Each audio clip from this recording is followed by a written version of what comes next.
Good morning to all of you.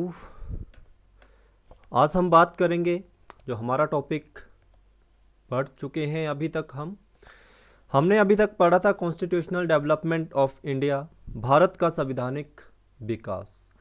इसके तहत हम लोगों ने दो चीज़ों के बारे में जाना था। The first is company rule and the second is crown rule.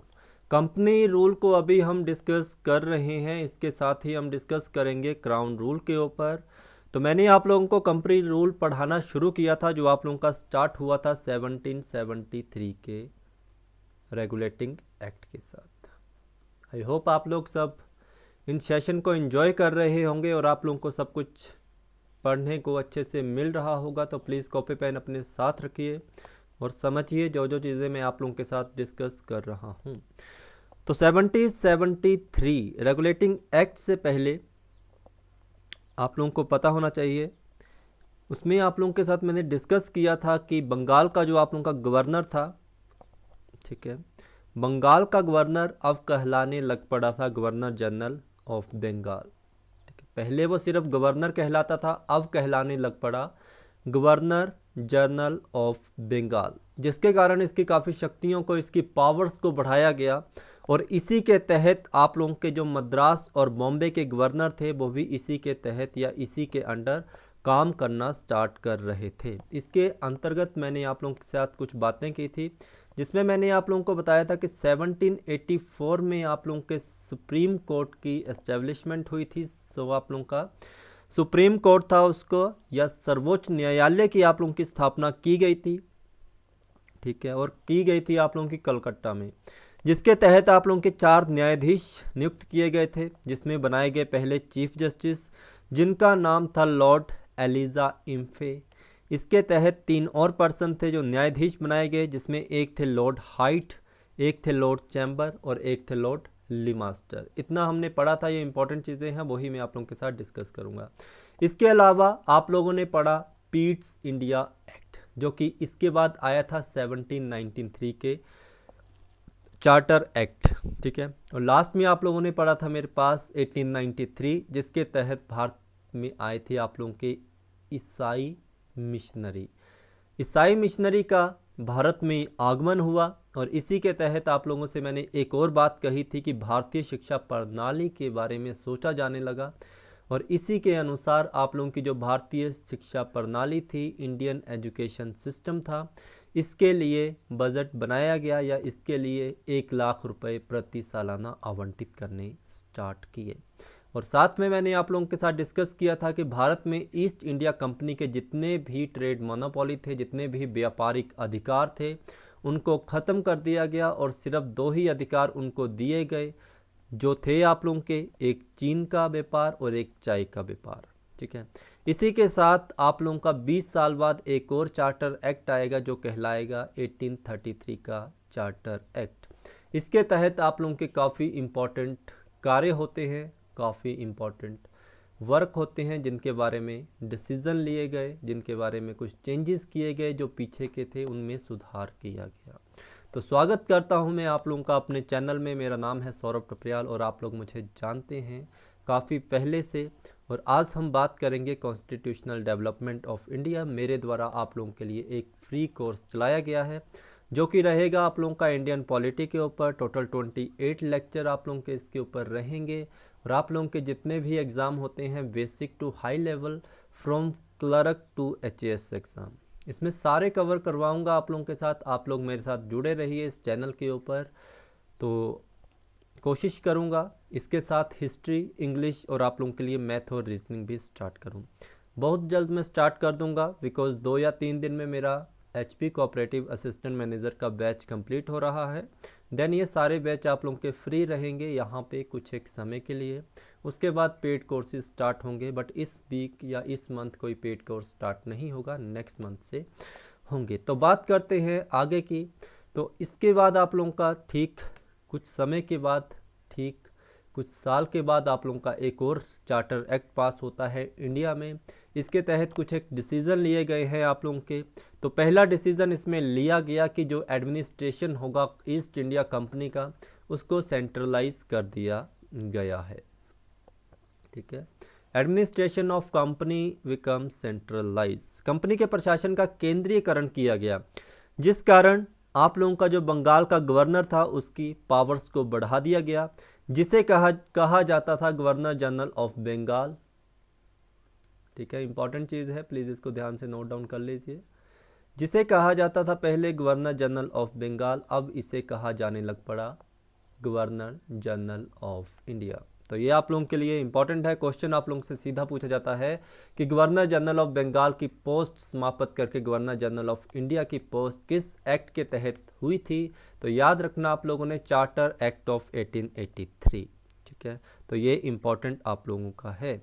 Question आप लोगों को इसके अलावा क्या आएगा, आप लोगों से पूछेंगे कि last governor general of Bengal और first governor general of India कौन बने थे। तो ये आप लोगों को ध्यान रखना चाहिए। तो इनका नाम था लॉर्ड विलियम बेंटिक। नाम याद रखना आप लोगों ने, लॉर्ड विलियम बेंटिक। आप लोगों के पहले और आखिरी पहले governor general of India and आखिरी गवर्नर जनरल ऑफ बंगाल थे। इसके बाद आप लोगों के साथ क्वेश्चन इंपॉर्टेंट है, trade monopoly of east India company के जितने भी अधिकार थे इनको भी समाप्त कर दिया गया। किस के अंतर्गत, 1833 के चार्टर एक्ट के अंतर्गत। जो इनके पास दो अधिकार बचे थे, जो एक था चाय का और एक था चीन के साथ व्यापार, इनको भी बिल्कुल ख़त्म कर दिया गया। ठीक है, तो ये ध्यान रखा जाएगा।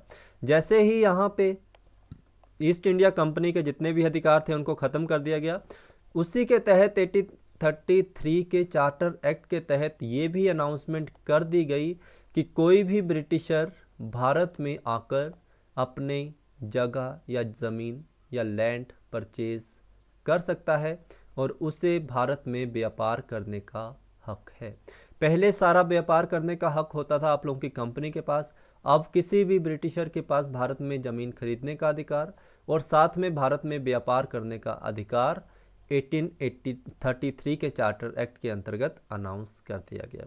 इसके बाद इंपॉर्टेंट चीज़ है आप लोगों के लिए कि 1835 में जो आप लोगों की इंग्लिश लैंग्वेज है इसे बना दिया गया ऑफिशियल लैंग्वेज ऑफ इंडिया। ठीक है, अंग्रेजी को भारत की आधिकारिक भाषा किस चार्टर एक्ट के तहत बनाई गई थी। तो याद रखना, चार्टर एक्ट ऑफ 1833। और इसी के अनुसार आप लोगों से कहा गया कि इंग्लिश को एज अ सब्जेक्ट ऐड किया जाएगा in Indian education as per Macaulay mint.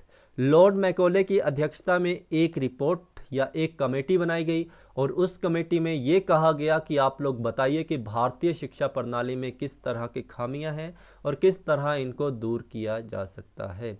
तो लॉर्ड मैकोले मिंटे के रिपोर्ट पेश गई इनके समक्ष, जो भी इन्होंने कमेटी बनाई थी, और उसमें ये कहा गया कि जो इंग्लिश लैंग्वेज है इसको भारत की शिक्षा प्रणाली या इंडियन एजुकेशन के अंतर्गत इसको ऐड किया जाए, जिसके कारण भारतीय शिक्षा प्रणाली का सुधार हो सकता है। अब बात करते हैं ऑफिशियल लैंग्वेज ऑफ इंडिया कि इनसे पहले आप लोगों से क्वेश्चन पूछा जा सकता है कि 1835 या चार्टर एक्ट ऑफ 1833 से पहले भारत की ऑफिशियल लैंग्वेज क्या हुआ करती थी। उस समय आप लोग जो मेरे पास हिस्ट्री में पढ़ोगे कि आप लोगों को पता होना चाहिए, उस समय जो भारत की ऑफिशियल लैंग्वेज हुआ करती थी वो हुआ करती थी पर्शियन, या आप लोग उसे कहते हैं फारसी। तो आप लोगों ने मुग़ल पीरियड में पढ़ा होगा कि मुग़ल पीरियड में आप लोग जानते हैं कि जब अकबर का शासनकाल था, तो अकबर के शासनकाल को, यहाँ से एक और चीज़ ध्यान रखिए, साहित्य का स्वर्ण काल भी कहा जाता है। अकबर के शासनकाल को साहित्य का स्वर्ण काल भी कहा जाता है। और अकबर के शासनकाल से ही मुग़लों की जो आधिकारिक भाषा बनी थी वो बनी थी पर्शियन या आप लोगों की फारसी। तो उसके बाद पर्शियन या फारसी भाषा के बाद आप लोगों की बनी है ऑफिशियल लैंग्वेज ऑफ इंडिया 1835 में, वो बनेगी आप लोगों की इंग्लिश। अब बात होती है इंग्लिश की, इसी के साथ हम बात करेंगे अपनी मातृभाषा की, जिसे कहा जाता है आप लोगों की हिंदी भाषा। हिंदी भाषा के बारे में आप लोगों ने ध्यान रखना है कि 14 सितंबर 1949, ठीक है, भारत या संघ या भारत की जो राजभाषा होगी वो क्या होगी, संघ या भारत की राजभाषा होगी आप लोगों की हिंदी। तो आप लोग इसके बारे में जान सकते हैं। इसे घोषित किया गया था बट, और एक चीज़ और ध्यान रखिए कि 14 सितंबर 1949 और जो आप लोगों का 14 सितंबर है, इससे मनाया जाता है नेशनल हिंदी डे। क्वेश्चन आप लोगों को आ सकता है दोनों में से कुछ भी। इसके बाद आप लोगों से ये कहा जाएगा कि इसको लागू कब किया गया था as a official language of India, तो ये याद रखना आप लोगों ने 26 जनवरी 1965। तो ये भी आप लोगों के लिए इम्पॉर्टेंट चीज़ है, इम्पॉर्टेंट आप लोगों ने इसके ऊपर ध्यान देना है, इम्पॉर्टेंट चीज़ें हैं आप लोगों की। इसके बाद आप लोगों का नेक्स्ट चार्टर एक्ट आता है जिसे कहा गया था चार्टर एक्ट ऑफ 1853। ये भी आपका 20 साल के बाद आप लोगों का इंट्रोड्यूस होता है। इसमें जैसे आप लोगों को पता है कंपनी का रूल भारत से ख़त्म कर दिया, तो कंपनी में आप लोगों के बोर्ड ऑफ डायरेक्टर पहले हुआ करते थे 24, अब इन 24 में से 6 बोर्ड ऑफ डायरेक्टर को पोस्ट को डिसमिस कर दिया गया कंपनी से, जिस कारण अब इनकी जो संख्या रह गई वो रह गई टोटल 18 हो गई थी, पहले कितनी थी 24 थी। इसके बाद आप लोगों ने ये भी ध्यान रखना है कि 1853 में ही भारत में स्टार्ट होता है आईसीसी, सॉरी भारत में नहीं स्टार्ट होगा ये, आईसीएस इंडियन सिविल सर्विस जिसे आप लोग जानते हैं, भारतीय नागरिक सेवा। इसमें पहली बार इंट्रोड्यूस किया गया रिटन एग्जामिनेशन।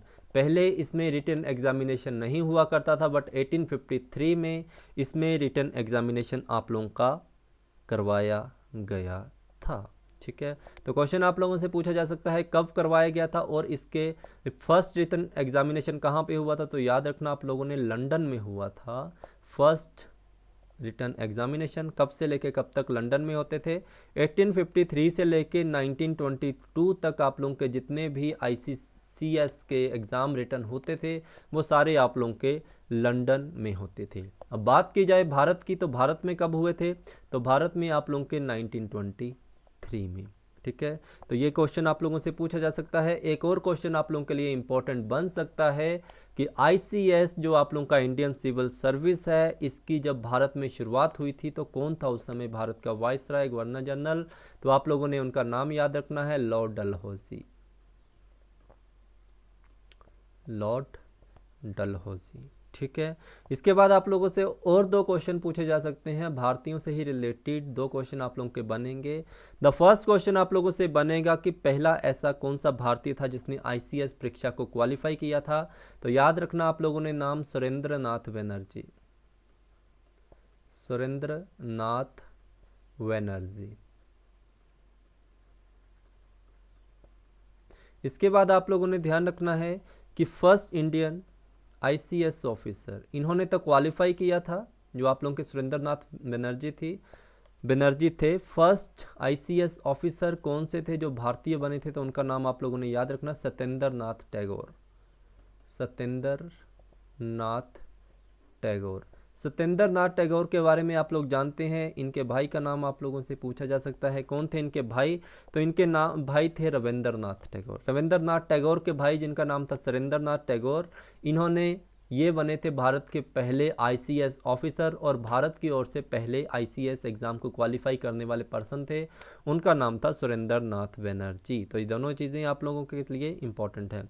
तो ये 2 मुख्य इंपॉर्टेंट आप लोगों के कार्य हुए थे। इसके बाद आप लोगों को पता है 1857 का रिवॉल्ट आता है भारत में, 1857 का विद्रोह होता है भारत में। 1857 का विद्रोह टोटली आप लोगों का जो था वो बिल्कुल ख़राब हुआ था भारत में और बिल्कुल ये फेल हुआ था। तो 1857 की क्रांति के कारण भारत में पतन होता है, किस चीज़ का, भारत में पतन होता है मुगल डायनेस्टी का। तो ये भी आप लोग पढ़ेंगे मेरे पास बाद में, मुगल डायनेस्टी का आप लोगों का अंत होता है। ठीक है, और इसी के साथ आप लोगों का कहा जाता है कि ईस्ट इंडिया कंपनी का प्रशासन अब भारत में नहीं चलेगा, बल्कि भारत में स्टार्ट होगा अब महारानी विक्टोरिया का प्रशासन। तो 1857 के बाद ही आप लोगों का कंपनी रूल ख़त्म हो जाता है और स्टार्ट होता है आप लोगों का क्राउन रूल। क्राउन रूल के बारे में अब हम बात करेंगे। तो 1858 से आप लोगों का क्राउन रूल स्टार्ट होगा। क्राउन रूल आप लोगों से कहता है कि after revolt of 1557 crown rule start होगा भारत में। गवर्नमेंट ऑफ इंडिया एक्ट 1858 में इंट्रोड्यूस होगा। इसी के अंतर्गत आप लोगों का और ये बात याद रखना, गवर्नमेंट ऑफ इंडिया एक्ट को कहा जाता है भारत का शासन अधिनियम। Manifesto of queen Victoria declare that now company rule abolish, जो आप लोगों का कंपनी रूल है इसको ख़त्म कर दिया गया और क्राउन रूल भारत में स्टार्ट कर दिया गया है। क्वीन विक्टोरिया आप लोगों की डिक्लेयर की जाती है एज एम्प्रेस ऑफ इंडिया, ठीक है। महारानी विक्टोरिया को भारत की सम्राज्ञी कहा गया है, ठीक है। भारत की सम्राज्ञी इनको डिक्लेयर या घोषित कर दिया गया था इसी के अंतर्गत टोटल ऑफ आप लोगों का जो ईस्ट इंडिया कंपनी है इसको क्लोज कर दिया गया है। जितने भी ईस्ट इंडिया कंपनी अगर आप लोगों की ख़त्म होगी तो आप लोगों के जितने भी बोर्ड ऑफ डायरेक्टर होंगे इनको टर्मिनेट कर दिया गया है। Governor general of India become the viceroy of India, तो ये याद रखना कब हुए थे, 1858 में। 1857 की क्रांति के बाद गवर्नर जनरल ऑफ इंडिया आप लोगों का ख़त्म कर दी गई पोस्ट और आप लोगों के बनाया गया है वाइसराय ऑफ इंडिया। तो क्वेश्चन आप लोगों से पहला पूछा जाएगा कि viceroy last governor general of India and the first viceroy of India कौन थे, तो आप लोगों के थे, इनका नाम था लॉर्ड कैनिंग। लॉर्ड कैनिंग के द्वारा ही जो आप लोगों का मैनिफेस्टो था, जो आपका गवर्नमेंट ऑफ इंडिया 1858 के अंतर्गत आया था, इन्होंने ही इसको पब्लिकली पढ़ा था। कब पढ़ा था? 1 नवंबर 1858 में। कहाँ पे पढ़ा था? तो याद रखना मिंटो पार्क जो आप लोगों का इलाहाबाद में है, यहाँ पे पढ़ा गया था लॉर्ड कैनिंग के द्वारा। लॉर्ड कैनिंग कौन थे? लॉर्ड कैनिंग आप लोगों के फर्स्ट वाइसराय ऑफ इंडिया थे और अंतिम governor general of India Lord Canning आप लोगों के कहलाए थे। नेक्स्ट आप लोगों का 1861 आता है, जिसे कहा गया था Indian council act. Before pass this act it was the will, जब ये एक्ट पास नहीं हुआ था तब ये एक विल था जिसे पास होने में अभी समय था। उसी के अनुसार या उसी के एक साल पहले 1860 में 1860 में भारत में पहली बार पेश किया गया आप लोगों का बजट। किसके द्वारा? जेम्स विलियम विल्सन के द्वारा। क्वेश्चन आप लोगों का ये पूछा जाता है इकोनॉमिक्स के अंतर्गत, भारत के इतिहास के अंतर्गत भी ये क्वेश्चन आप लोगों का पूछा जा सकता है कि भारत का पहला बजट कब पेश किया गया था। भारत का पहला बजट पेश किया गया था 1860 में जेम्स विल्सन के द्वारा। अब इसी के अंतर्गत एक और क्वेश्चन आप लोगों का पूछा जा सकता है कि वर्ल्ड का फर्स्ट बजट कब पेश किया गया था। आपके पूरे विश्व का जो आप लोगों का विश्व है इसमें सबसे पहले बजट कहाँ और कब और किसके द्वारा पेश किया गया था, इसके बारे में भी आप लोगों को पता होना चाहिए। तो कहाँ पे पेश किया गया था, किसके द्वारा पेश किया गया था, ये आप लोगों को पता होना चाहिए। तो ये आप लोग भी मुझे आंसर दे सकते हैं, ठीक है। तो याद रखिए आप लोगों को इसके बारे में पता होना चाहिए। 1775 में इसे पेश किया गया था। कहाँ पे पेश किया गया था? ब्रिटेन में पेश किया गया था। किसके द्वारा पेश किया गया था? ये मोस्ट इंपॉर्टेंट चीज़ आप लोगों के लिए रहेगी, रॉबर्ट वॉलपॉल के द्वारा। रॉबर्ट वॉलपॉल के द्वारा भारत का पहला भारत का नहीं सॉरी वर्ल्ड का पहला ब्रिटेन में बजट पेश किया गया था। भारत का पेश किया गया था जेम्स विल्सन के द्वारा। इसी के अंतर्गत आप लोगों का इनकम टैक्स भी स्टार्ट किया गया। 1861 का जो काउंसिल एक्ट आप लोगों का आया था और ये स्टार्ट किया गया था लॉर्ड कैनिंग के द्वारा। इसी कारण लॉर्ड कैनिंग को कहा जाता है father of income tax. Father of income tax आप लोगों के कहलाएंगे लॉर्ड कैनिंग। इसके बाद नेक्स्ट बात आप लोगों ने याद रखना है, इंडियन पैनल कोड की भी स्टार्ट की गई थी, शुरुआत की गई थी 1861 में। नेक्स्ट आप लोगों ने ध्यान रखना है, इंडियन पैनल कोड आप लोगों का कहलाता है भारतीय दंड संहिता। भारतीय दंड संहिता, तो ये ध्यान आप लोगों ने रखना है इसके बारे में, ठीक है। तो ये भी इम्पॉर्टेंट है। 1861 में viceroy got power to declare an ordinance. जो आप लोगों के वाइसराय थे इनको एक और पावर दी गई जिसके अंतर्गत ये अध्यादेश पारित कर सकते हैं। ये जो आप लोगों का अध्यादेश है अभी भी ये होता है। तो जैसा आप लोगों को पता है कोई भी लॉ आप लोगों का संसद में पास होता है, किसी कारण संसद के कोई सेशन ना हो रहे हो तो शॉर्ट टर्म के लिए आप लोगों का एक ऑर्डिनेंस या एक लॉ पास किया जाता है। किसके द्वारा ये पास किया जाता है? तो अर्जेंट बेसिस के ऊपर होता है। ये पास किया जाता है प्रेसिडेंट ऑफ इंडिया के द्वारा पूरे भारत में या कहीं भी। और क्वेश्चन आप लोगों से ये पूछा जाता है क्या कि ऑर्डिनेंस किसके अंतर्गत? आर्टिकल 123 के अंतर्गत।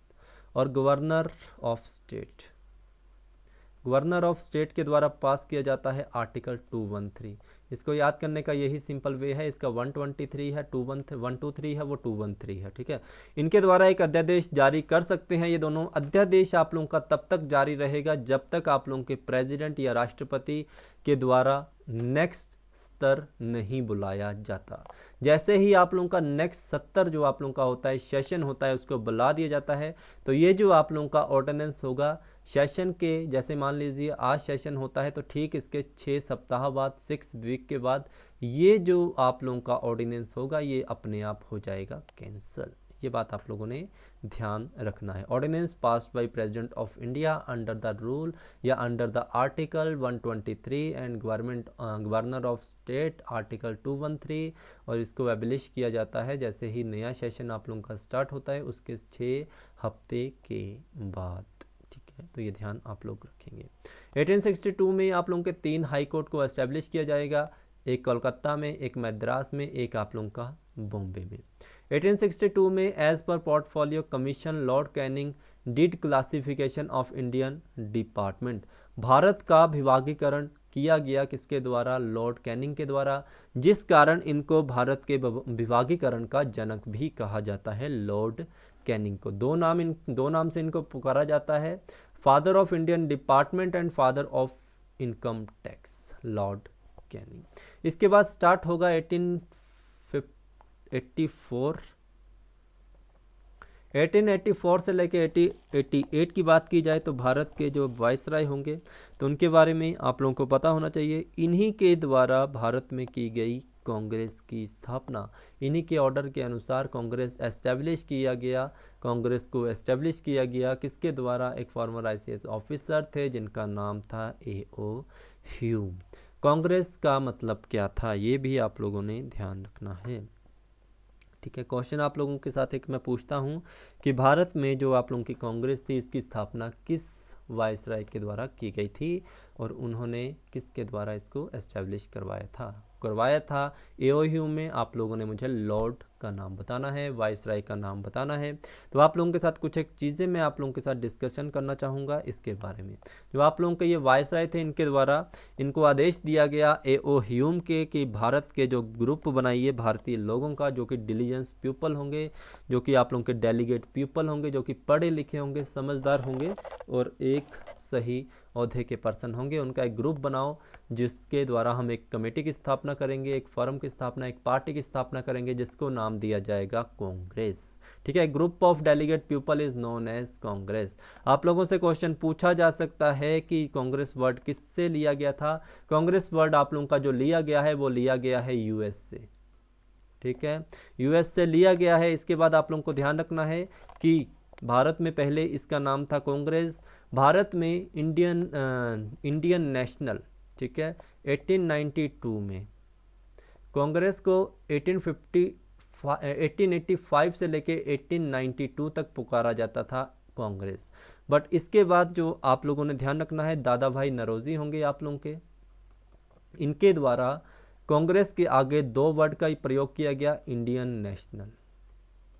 तो ये क्वेश्चन इंपॉर्टेंट है कि कांग्रेस में इंडियन नेशनल किसके द्वारा लगाए गए थे या वर्ड जोड़े गए थे, या दादा भाई नौरोजी के द्वारा कौन से 2 वर्ड कांग्रेस के लिए जोड़े गए थे? इंडियन नेशनल वर्ड इनके द्वारा जोड़े गए थे। इसके फाउंडर कौन थे? A.O. ह्यूम इसके फाउंडर थे। इसके सेशन के बारे में बात कर लेते हैं।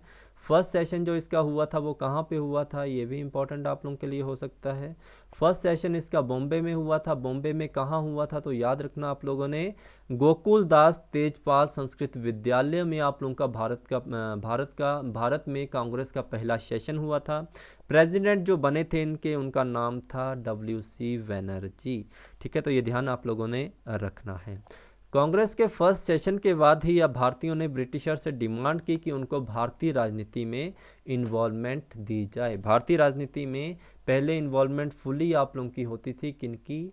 इनकी होती थी ब्रिटिशर्स की। बट इनके द्वारा अब डिमांड की गई कि हमें भी भारतीय राजनीति में आना है, हमें भी आने का हक दीजिए। तो भारतीयों को संतुष्ट करने के लिए एक और एक्ट भेजा गया, किनके द्वारा? ब्रिटिशर्स के द्वारा। जो एक्ट आप लोगों का कहलाया गया इंडियन काउंसिल एक्ट ऑफ 1893 भारतीय परिषद अधिनियम इंडियन काउंसिल एक्ट जो आप लोगों का कहलाए, इसी के अंतर्गत भारत में पहली बार जोड़ा गया वर्ड इलेक्शन। ये क्वेश्चन इंपॉर्टेंट है, याद रखना इसको। इलेक्शन वर्ड का पहली बार आप लोगों का प्रयोग किया गया है। इसके बाद आप लोगों के जो भारतीय थे इनकी संतुष्टि के लिए इनको राइट दे दिया गया, अधिकार दे दिया गया किसके ऊपर, डिबेट ऑन बजट, बजट के ऊपर डिबेट करने का इनको अधिकार दे दिया गया। बट इनके पास मेन पावर नहीं दी गई, मेन पावर ये थी कि इनको right to vote on budget, budget में मत देने का अधिकार इनको नहीं दिया गया। ठीक है, नेक्स्ट आप लोगों का आता है कि इसी के अंतर्गत, इसी एक्ट के अंतर्गत सेंट्रल लेजिस्लेटिव असेंबली मेड मतलब बनाई गई जो आप लोगों की थी, जिसमें आप लोगों के मेंबर थे टोटल 60। केंद्रीय विधानसभा बनाई गई जिसमें आप लोगों के सदस्य होंगे 60। क्वेश्चन आप लोगों से पूछा जा सकता है। ठीक है, नेक्स्ट आप लोगों के आएंगे 1899 से लेके 1905 में आप लोगों के भारत के वाइसरॉय ऑफ इंडिया कहलाएंगे लॉर्ड कर्जन। लॉर्ड कर्जन जो आप लोगों के, जिनके बारे में आप लोगों को मैं डिटेल में पढ़ाऊंगा मॉडर्न हिस्ट्री में। 1905 में इन्हीं के द्वारा पार्टीशन किया गया। राष्ट्रवाद की भावना के लिए इन्होंने भारतीयों में हिंदुओं और मुस्लिमों में आप लोगों को डिवाइड कर दिया गया। तो बंगाल के 2 पार्ट कर दिए गए। ठीक है, इनके बारे में हम पढ़ेंगे अच्छे से बाद में। 1906 में आप लोगों की मुस्लिम लीग की स्थापना की गई। मोस्ट इंपॉर्टेंट क्वेश्चन है, ये सब मोस्ट इंपॉर्टेंट है। आगा खान के द्वारा कहाँ पे, ढाका में। ठीक है, तो ये भी ध्यान रखना है। 1907 में आप लोगों के कांग्रेस है, ये डिवाइड हुई थी 2 पार्ट में एट सूरत सेशन। नरम दल और गरम दल आप लोगों का था, इसके 2 पार्ट में आप लोगों की जो डिवाइड हो गई थी, जिसका नाम क्या था, जिसका नाम था नरम दल और गरम दल। 1909 में आप लोगों का आएगा Morley Minto reform act. Morley Minto reform act के बारे में हम कल पढ़ेंगे अच्छे से। उससे पहले आप लोगों को बता देता हूं कि लॉर्ड मॉर्ले कौन थे और लॉर्ड मिंटो कौन थे। लॉर्ड मॉर्ले थे आप लोगों के सेक्रेटरी ऑफ स्टेट और लॉर्ड मिंटो थे आप लोगों के उस समय के वाइसरॉय ऑफ इंडिया। तो ये आज का हमारा टॉपिक था। अब हम कल से पढ़ेंगे इंडियन पॉलिटी। अभी आप लोग जो पढ़ रहे थे क्वेश्चन, आप लोगों को इंडियन पॉलिटी में इसके अंतर्गत एक आध क्वेश्चन आएगा, बट आप लोगों के हिस्ट्री या आप लोगों के इकोनॉमिक्स में यहाँ से 2 या 3 क्वेश्चन बन जाएंगे। बट अगर आप लोगों ने जड़ से या आप लोगों ने बिल्कुल रूट से अगर इंडियन पॉलिटी पढ़नी है तो आप लोगों को ये चीज़ें पढ़नी पड़ेंगी, तभी आप लोग भारतीय राजनीति के बारे में जान सकते हैं कि भारत के लोगों को भारत में भारतीय राजनीति की क्यों ज़रूरत पड़ी, क्यों उन्होंने कहा कि हमें भी एक अलग संविधान की ज़रूरत है। तो ये आप लोगों के लिए एक मेरे द्वारा छोटा किया गया प्रयास था। आप लोगों से मैं रिक्वेस्ट करूंगा, अगर आप लोगों को वीडियो अच्छी लगी है तो प्लीज़ इस वीडियो को लाइक करें, अगर आप लोगों को नहीं लगी तो प्लीज़ डिसलाइक करें। अदरवाइज़ आप लोग इसके ऊपर कमेंट भी कर सकते हैं। आज का आप लोगों का ये क्वेश्चन मैंने आप लोगों से पूछा है कि भारत में कांग्रेस की स्थापना किस वाइसराय के अंतर्गत हुई थी, जब उस समय भारत का वाइसराय कौन था। धीरे धीरे आप लोगों के साथ में इसके ऊपर एमसीक्यूज भी डिस्कशन करूंगा, प्रैक्टिस भी हम करेंगे। Okay then, thank you so much. मिलते हैं नेक्स्ट सेशन में, नेक्स्ट क्लास जब आप लोगों की होगी आप लोगों के साथ में मिलूंगा। Thank you so much, have a nice day to all of you. आज है हमारा थर्सडे, मंडे से आप लोगों की रेगुलर क्लासेस होंगी जिसमें आप लोग पढ़ेंगे मेरे पास Indian history, Indian polity, reasoning और आप लोगों का इंग्लिश, साथ में current affair of Himachal Pradesh और आप लोगों के डेली के जो आप लोगों के एग्जाम में क्वेश्चन आ सकते हैं रिगार्डिंग इंडिया के जो भी करंट अफेयर होंगे वो भी आप लोगों के साथ में डिस्कस करूंगा। 30 जून तक ये सारे बैचेस मेरे यहाँ पे फ्री चलेंगे। उसके बाद नेक्स्ट सेशन अगर मेरे पास टाइम हुआ तो मैं ज़रूर पेड कोर्स चलाऊँगा, बट अभी फ़िलहाल मैं फ्री कोर्स ही दूंगा यहाँ पे। ठीक है, थैंक यू सो मच। मिलते हैं आप लोगों के साथ नेक्स्ट बैच में।